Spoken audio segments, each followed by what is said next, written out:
You're listening to Community Forum on KCCC 930 AM, sponsored by Eddy County, honoring God, country, and family, thriving with industry since 1889. Thank you for listening to Community Forum. My name is Johnny Chandler. I'm the owner of KCCC 930 AM and the host of Community Forum.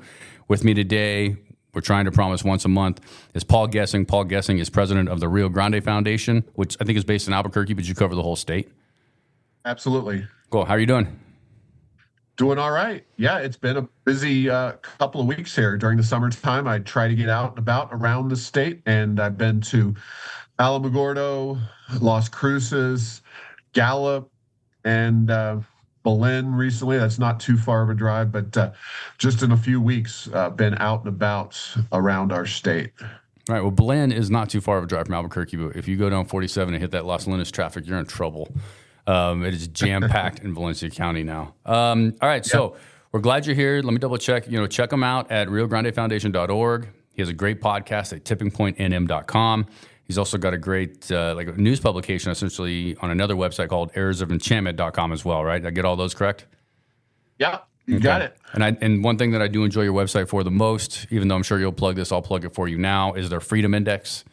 It's a great holistic approach at every state lawmaker that we have. So it's a good thing to look at when you're deciding who to vote for, if there's any elections left to be decided come November. But what I wanted to do is I want to touch base with you first. I want you to lead the conversation as usual because you're the one that's paying attention to the overall picture up there. Before we started recording, you mentioned something about the Voices for Children Kids Count report. Is that true? Character Counts report? What is that called?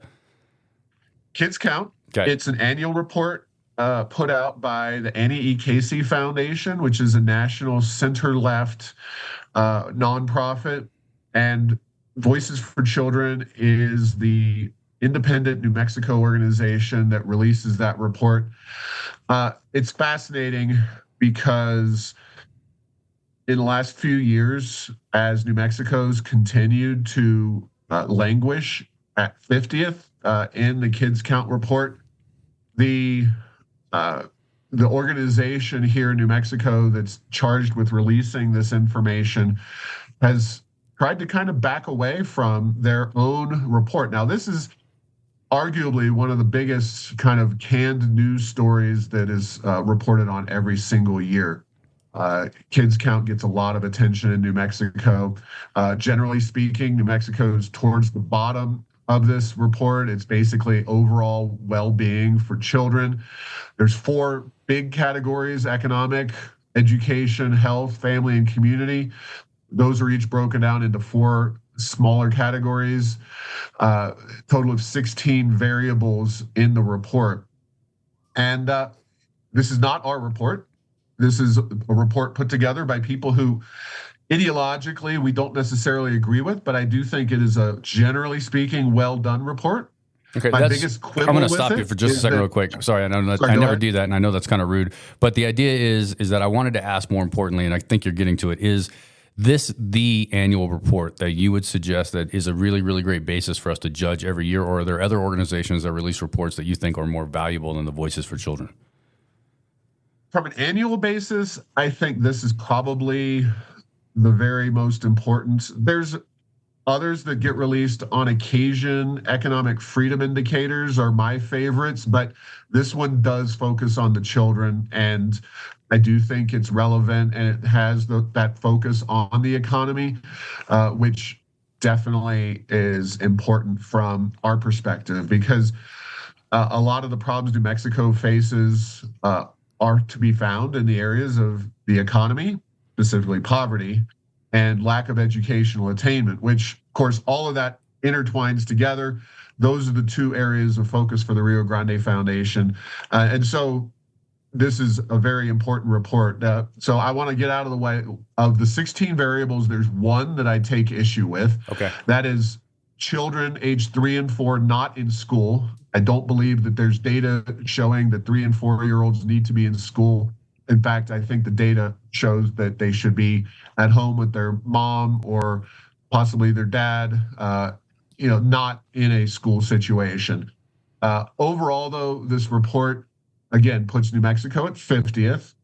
Of the 16 indices included, 7 get better, 7 get worse, and 2 stay the same. So there's no trend towards improvement here.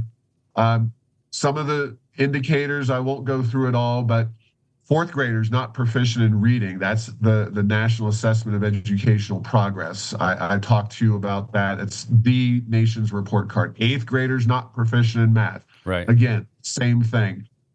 So there's other indicators, children in single parent families. That's something that kind of surprises me from a left-wing perspective that they include that. But anyway, suffice it to say, this is a good report, very reflective of where things stand. And where things stand in New Mexico is not good. And the reason that Voices for Children wants no part of it is because they ultimately are a tool of the Democratic Party and not truly advocates for children. So they make all kinds of statements and try to downplay the importance of this report. So the thing that I wanted to flag for you is a quote that they put out in the wake of this report. All right. Said, this is from Voices for Children. New Mexico's ranking in the education domain is heavily impacted by national standardized test scores, including fourth grade reading proficiency, said Emily Wildow, Kids Count Coordinator at New Mexico Voices for Children. Reading proficiency is critical for students to succeed academically and as adults. These scores do not reflect the ability of our children, but rather an education system that is not designed with our multicultural, multilingual students in mind. Now, I find that to be a complete cop-out statement because it basically implies that minority kids can't read and perform effectively on standardized tests. Also, I wrote in a Errors of Enchantment post, New Mexico spends a great deal on K-12 education. We're not the very highest, but we're certainly not at the bottom. Where is all this money going if that's all you can say about our education outcomes? Pre-K was supposed to be a savior, universal pre-K and tapping the permanent fund. It's only been universal for a little over a year, but we've also had pre-K for 20 years, taxpayer funded. And you would think that we'd have some data showing whether that's effective. And of course, the test scores are only 2 of the 16 variables in the report. There's plenty of other ways that if that's an unfair indicator, which I don't believe it is, that New Mexico could overcome and surpass those. And of course, there's other states that have lots of minority kids, including Maryland, Florida, California, and Texas. Yeah. Mississippi's improved dramatically. So there's a lot of states that succeed. And then finally, last thing is, if they want these kind of culturally relevant, multilingual, multicultural school systems, it's almost, they get right up to the line of saying, we support school choice. If you want that kind of educational environment for these kids, they should join hands with the Rio Grande Foundation and support school choice. But Voices for Children and the Democrats they support are tools of the Democratic Party, and they will not do that. So anyway, that is my take on the 2024 Kids Count report and Voices for Children's reaction to it. How does it compare to 2023? You said 7 were up, 7 were down. So it's really crapshoot. Basically, we can't do everything good at once. We can only do something. We can only improve some things, not everything, right? We're 50th last year too. Is that what you're going to tell me? Exactly. And I would just say about those variables, generally speaking, there's going to be noise in the variables. There's going to be some ups and downs, nothing truly systemic. We might see a percent in a given year go up. There's certain variables that have definitely improved. Partially, that's just cultural factors. Teen births per 1,000, for good or for bad, our overall birth rate in this country is way down, and teen birth rates have plummeted as well. That's generally a good sign, but that's not happening just in New Mexico. That's happening all over the country. So there's just a lot of different factors, and no policy changes made in New Mexico that are leading to better outcomes for our children. And that's the problem that Voices for Children has on their hands, is they are in lock, stock, and barrel supporting government-driven solutions, new welfare programs, new government spending that are supported by the Democrats, including Lujan Grisham and the legislature. and they simply can't bring themselves to say, hey, maybe these big government schemes aren't actually resulting in gains for our kids. And I would love to take them down a new path involving school choice and education reform and economic reform, like tax cuts and regulations being reformed as well. But they just won't go there. You're going to need a new governor for that, if not a new legislature as well. So, I mean, but you're at least going to need to start with a new governor that's like verbalized about it, I suppose. But great thoughts as always. Thank you. I wasn't aware that the report came out. If it did come out, I was automatically going to assume we were last place on it. So I'm kind of not even really reading them that much anymore because that's the assumption. But thank you for giving us the boil down on that. One more question on that then. 3 and 4-year-olds not in school, is that like a national standard that this organization agrees with? Because I don't think that's a mandate in every state, or is it even a federal mandate? So why would you take that into account in your study? Well, because NEKC ultimately does have a political agenda as well, and their political agenda includes early childhood education, pre-K programs, making them universal. So you can call it pre-K indoctrination if you wanted, I suppose. You can, or free babysitting is another one. Right. Yeah. Good. So they can work. And, so the single moms can work. Gotcha. You know, I don't like to get into perceived pejoratives because, you know, parents can't always engage with their children at 3 and 4 years old all the time. So, right. But I do think it is a more productive environment for most young children to be in at home, dealing with siblings and parents rather than in an institutional setting away from their families. All right. Well, thank you very much for that. Let's go ahead and pivot now. I do want to talk about the primary. We have not talked about the primary election since the last time we spoke. So just real quick recap down here. Larry Scott is a new senator. Catherine Brown won re-election. And these are all finalized races down here in Eddy County. These are done races. Larry Scott, Catherine Brown, and Sheriff Hutchinson. Matt Hutchinson won sheriff. Sheriff Mark Cage will now be his undersheriff. The current sheriff will be his undersheriff. And then you got Jim Townsend, and I'm probably missing a few others, but those are the big names down here that people are really going to be aware of. And you were trying to, please comment on that as much as you'd like, of course, but then you were also commenting before we recorded about some of the real important Democratic primary races where all the action is in the state anyways. So please take it off. Right. Well, getting started on the Republican side, since we're talking about Southeast New Mexico, most things went as expected. I had seen data indicating that Larry Scott was going to win that race, and ultimately he did. There were a couple of surprises on the Republican side, one in the legislative side of things, Greg Nybert losing the primary, a Roswell Republican House member.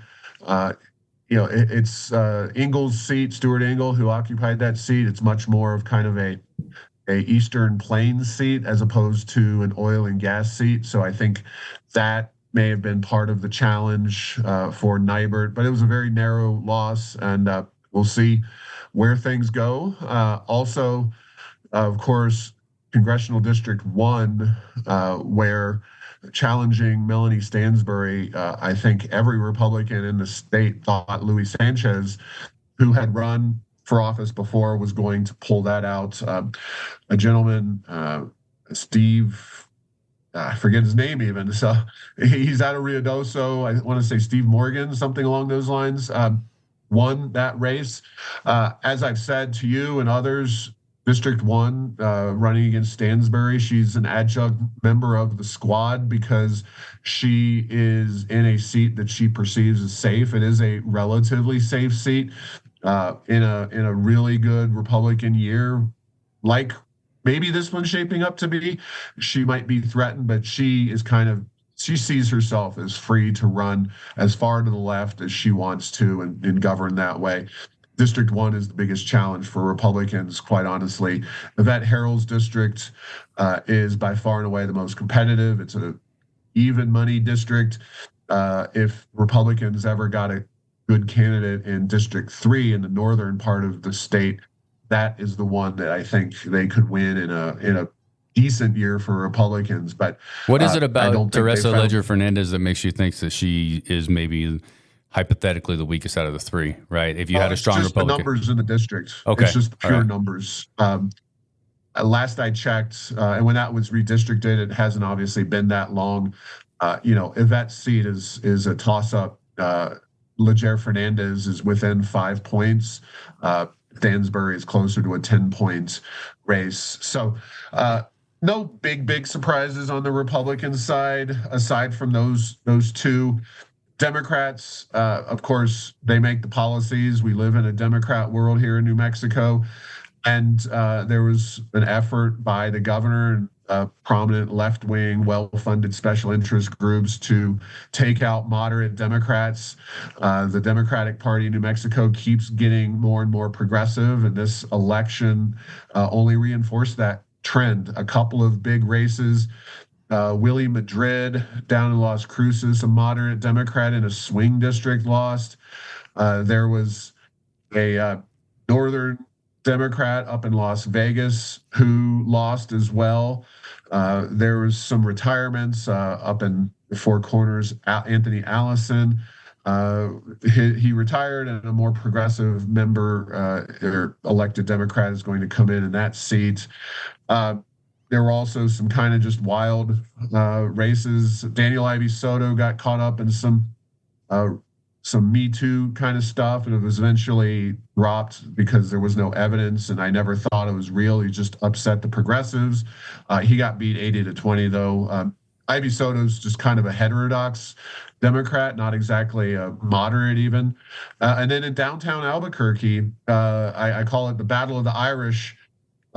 Incumbent Bill O'Neill lost to Debbie O'Malley. O'Neill's a friend of charter schools. He's a very progressive guy, though. O'Malley's a much more doctrinaire progressive. Those progressives, she won in that race as well. Clemente Sanchez, a former state senator out in the kind of Silver City, that area of the state, he was not able to get back into the legislature, losing in his primary seat. So it was if you look at the Democrats, it was a tough election for sanity. And I just wonder, as a lot of people do who are involved in politics, when will the progressive high watermark within the Democratic Party hit? And I was wondering if it was going to be this election. It's obviously not. We'll see if it costs them in November. The Republicans, I think things are looking pretty good, starting at the top of the ticket in ways that we haven't seen in New Mexico in a decade. Will that be enough to give the Republicans some inroads into the legislative numbers? And we'll see. But that's going to determine paid family leave and some of these other big policies we've seen considered at the legislature, because as it stands now, if the numbers stay the same, the Democrats can do even more radical policies. Yeah, I guess we'll see. It's going to be a very interesting legislative session next year for sure. November hasn't come yet, but it's just so Democrat heavy. It's not really going to change, and might even get further is basically what you summed that up on. Well, obviously November is going to be I think it'll be very interesting in a sense that if Republicans can take advantage of the Democratic Party moving further and further to the left. Of course, we hear talk of these polling numbers from President Trump pulling in more minority voters. In New Mexico, that means Hispanics. Will New Mexico Hispanics follow Hispanics across the nation? We know Hispanics is a very diverse group of people in New Mexico. By and large, it means people who have been here for generations and generations. Will they change their voting habits and possibly go for the Republicans? And if they go for Trump, chances are they'll go down the legislative races and all. And that sets the tone for the next election, because if the Democrats come away with the same numbers that they have, they will come after paid family leave. They'll also come after more gun-related issues and further hindering our freedoms. So it's huge.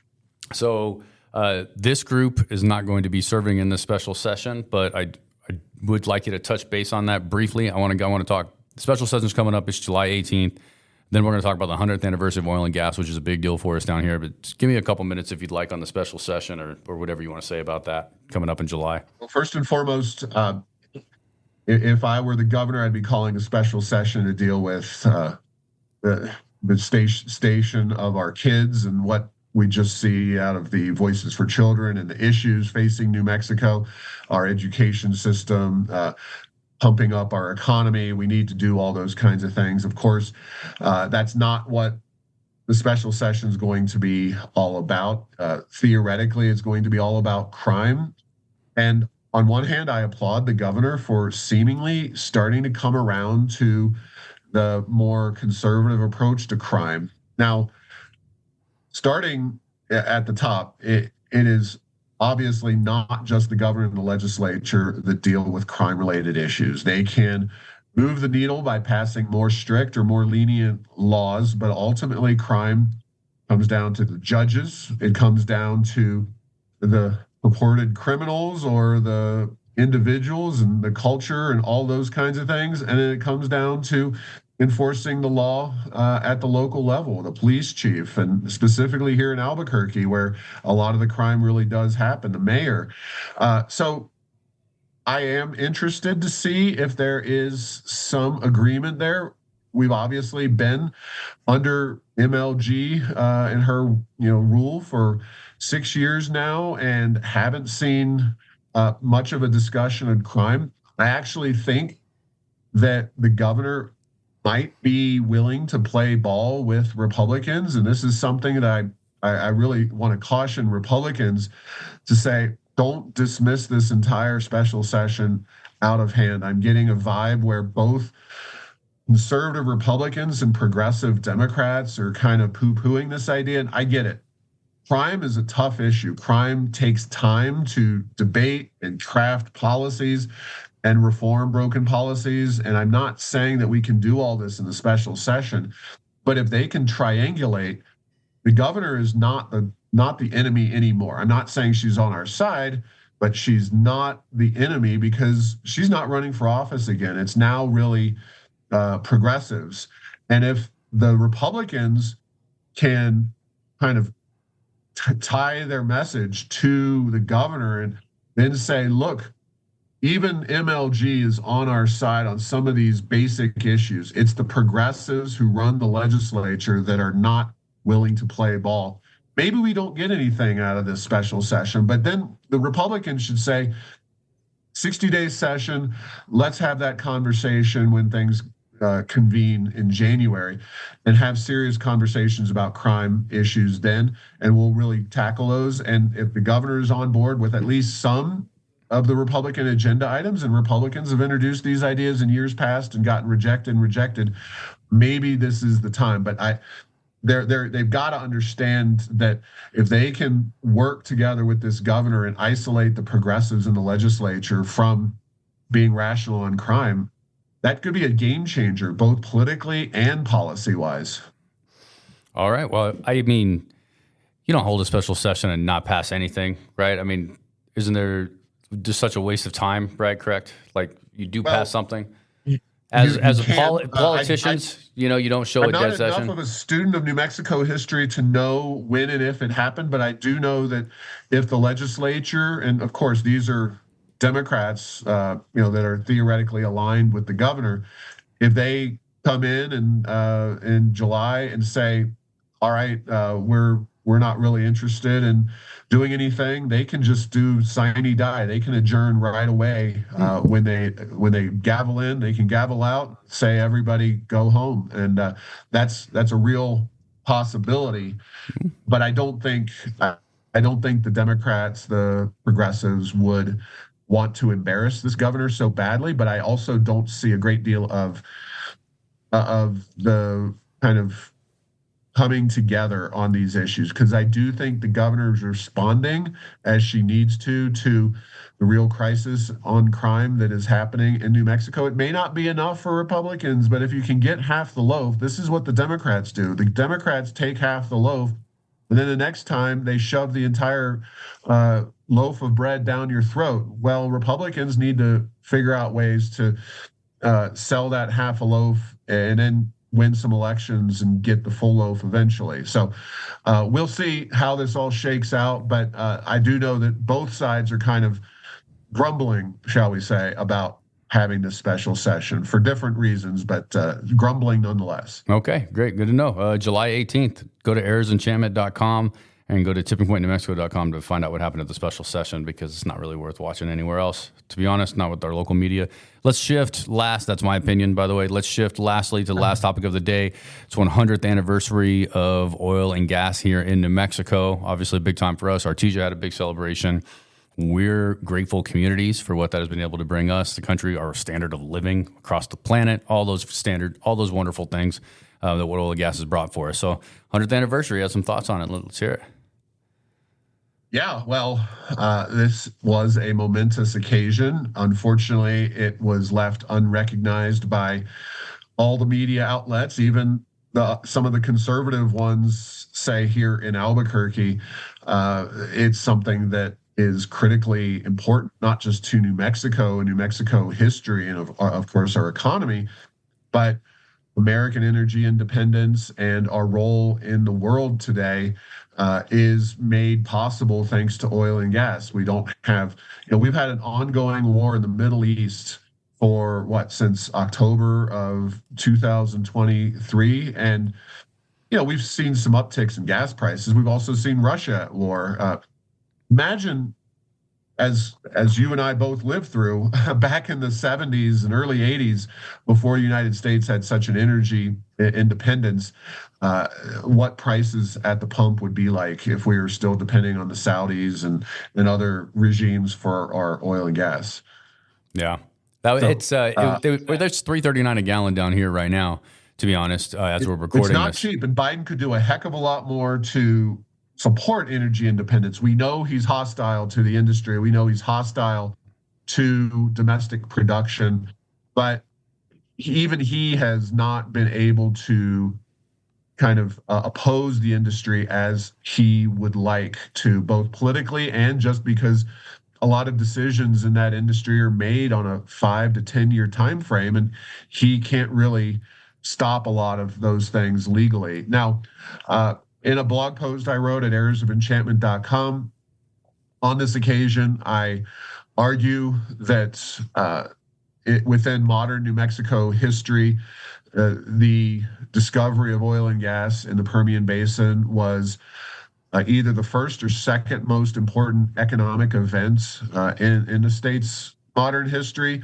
You can argue whether the Manhattan Project or discovery of oil and gas were more important, and I don't try to resolve that debate. That's one to do over a few beers and late into the evening. However, there is no doubt about the level of attention and media fawning that you get over the Manhattan Project, which of course does have its controversy about it, but the excitement and the glory of that particular occasion is much more noted and portrayed in the media relative to the oil and gas industry, even though this industry, we just found out in fiscal year 2023, $15.2 billion with a B dollars. That's 50% more than our general funds even is on an annual basis.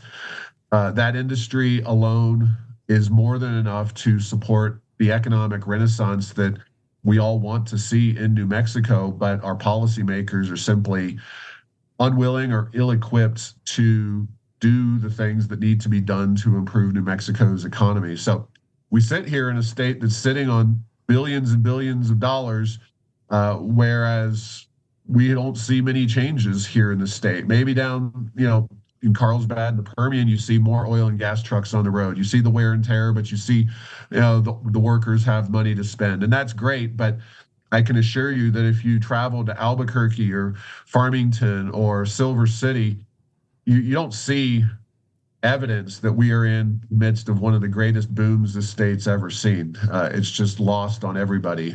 Well, that's true. That's very true. I lived in Albuquerque for 20 years. I moved down here. It's very, very obvious. Our economy is doing quite well down here. We can't keep up with anything. The roads are crowded. We're all kind of happy with it, but we also come from a community that has experienced the ups and downs of it as well. So that's what WHIP is for, the diversification of the economy as well. We're working on all that. Paul, we're just about out of time. I really, really appreciate you coming on again. We're going to interview you again next month, of course.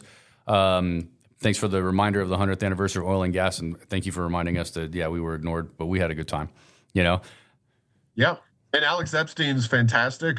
He was a speaker at that event. I didn't get to go there, but I follow Alex closely on social media and his other media You've read his book, appearances. I assume, The Moral Case for Fossil Fuels? Yep. Yeah, great book. Of course, I have read that and finished it as well. It's on the mantle at home. It's amazing. It's just like we're over time anyways, but I got to say, I'm glad you brought him up because the book is such a common sense book. One, it's an easy read if you're not an avid reader, but two, it just points out all the obvious benefits of oil and gas on a truly moral, ethical level. It's unbelievable. So it's really good. So if you haven't checked that out, definitely go to your library and check that out if you can. Paul Gessing, plug all your stuff before we close out. heirsofenchantment.com, riograndefoundation.org. Just check out Tipping Point, New Mexico, our podcast and radio show. All right, sir. Paul Gessing, President of Rio Grande Foundation. Thank you very much. Thanks, Johnny. You're listening to Community Forum on KCCC 930 AM, sponsored by Eddy County, honoring God, country, and family, thriving with industry since 1889.